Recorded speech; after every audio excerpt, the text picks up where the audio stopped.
90 के दशक में जब रेलवे रैक यानी लदान और माल ढुलाई के जरिए रंगदारी वसूली का धंधा जोरों पर था, तब शहाबुद्दीन और सतीश पांडे के बीच टकराव शुरू हुआ। कई बार दोनों गैंग के बीच खूनी झड़पें हुई। उसके बाद आया साल 2005। बिहार की राजनीति का टर्निंग पॉइंट। 2005 में सत्ता बदली और साथ ही बिहार की सियासी हवा भी। शहाबुद्दीन कमजोर पड़ने लगे और उनका दबदबा खत्म होने लगा। इसी बीच सतीश पांडे ने रेलवे रैक पर पूरी तरह से कब्जा जमा लिया। आज भी अगर गोपालगंज जिले में कोई सरकारी टेंडर निकलता है तो लोगों की नजर सबसे पहले ये देखती है कि पांडे जी की मर्जी है या नहीं। राजनीति हो या प्रशासन, हर जगह सतीश पांडे और उनके परिवार की मजबूत पकड़ है। ऐसा कहा जाता है कि इस जिले में बिना इनकी मंजूरी के एक पत्ता भी नहीं हिलता। दोस्तों, आज हम आपको एक ऐसे बाहुबली गैंगस्टर की कहानी सुनाने जा रहे हैं जो कभी दो राज्यों के पुलिस के लिए सिरदर्द बन गया था। बिहार के गोपालगंज जिले के हथुआ थाना क्षेत्र में एक गांव है जिसका नाम है नया गांव तुलसिया।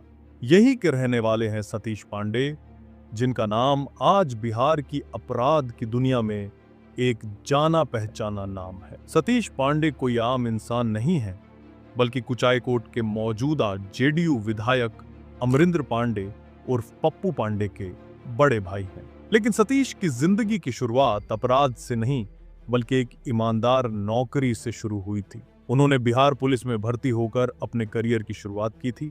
उस समय उन्हें सीवान के जिलाधिकारी का अंगरक्षक बनाया गया था। ये जिम्मेदारी उन्हें न केवल सम्मान देती थी, बल्कि एक स्थायी और सुरक्षित जीवन का वादा भी करती थी। लेकिन किस्मत को कुछ और ही मंजूर था। सतीश पांडे की जिंदगी ठीक चल रही थी।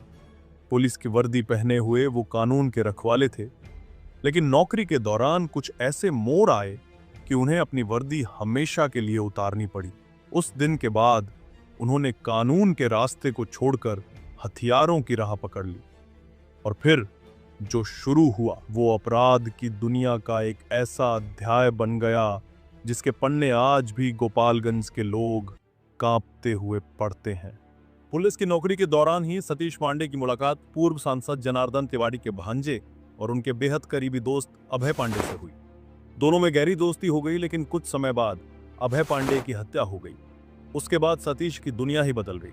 कहा जाता है कि उस दिन के बाद सतीश ने अपनी वर्दी उतार दी और हथियार उठा लिया।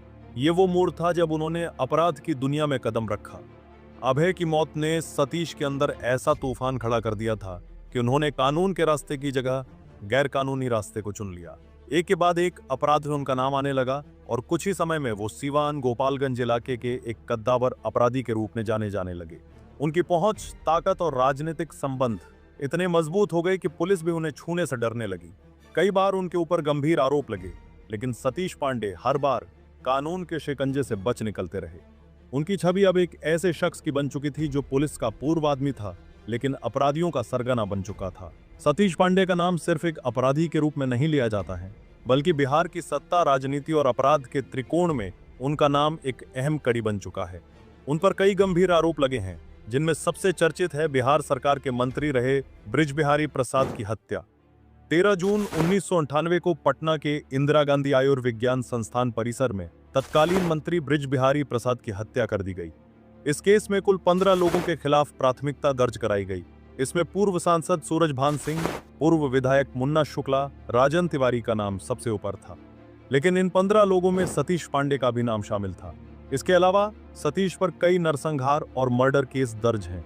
लेकिन इन सब के बावजूद सतीश पांडे गोपालगंज में एक ऐसा नाम बन चुके हैं जिससे लोग खौफ भी खाते हैं और आदर भी करते हैं।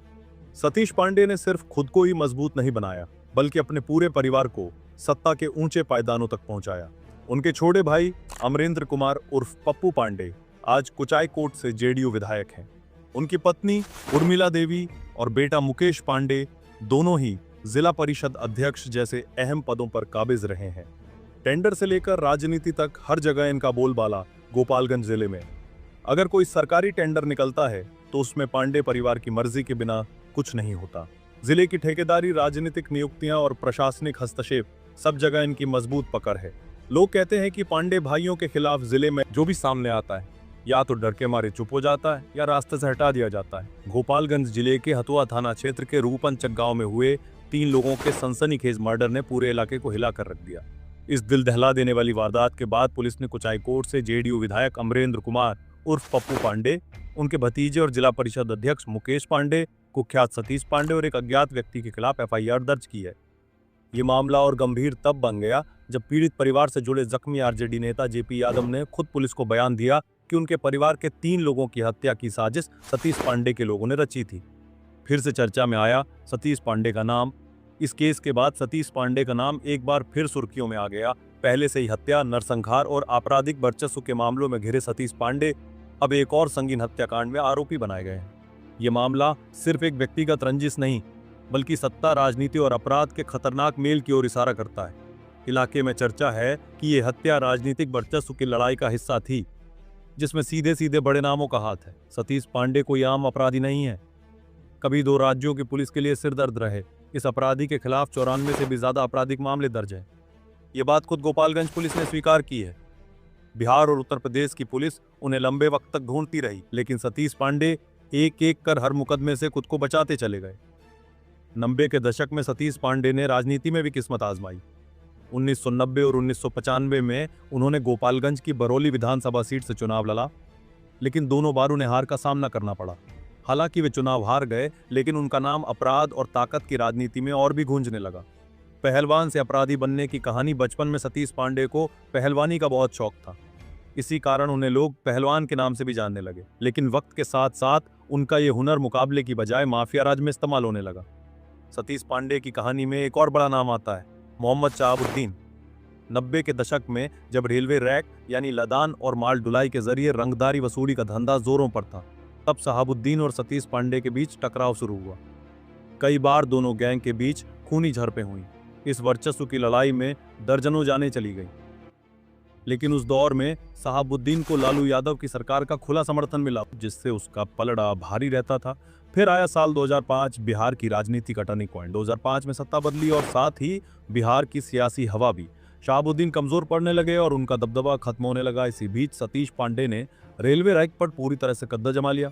2018 में लखनऊ में गिरफ्तार पप्पू नामक एक गैंगस्टर ने पुलिस को बताया कि सतीश पांडे के पास 6 AK-49 राइफल हैं। ये खुलासा पुलिस और खुफिया एजेंसियों के लिए एक बहुत बड़ा झटका था, क्योंकि इससे साफ हो गया था कि सतीश पांडे अब सिर्फ बाहुबली नहीं, बल्कि हथियारों से लैस एक संगठित माफिया सरगना बन चुके थे। दोस्तों, इसी के साथ आज की हमारी छोटी सी वीडियो खत्म होती है। हमारा मकसद किसी को दुख पहुंचाना नहीं। बाकी वीडियो देखने के लिए आपका बहुत बहुत धन्यवाद।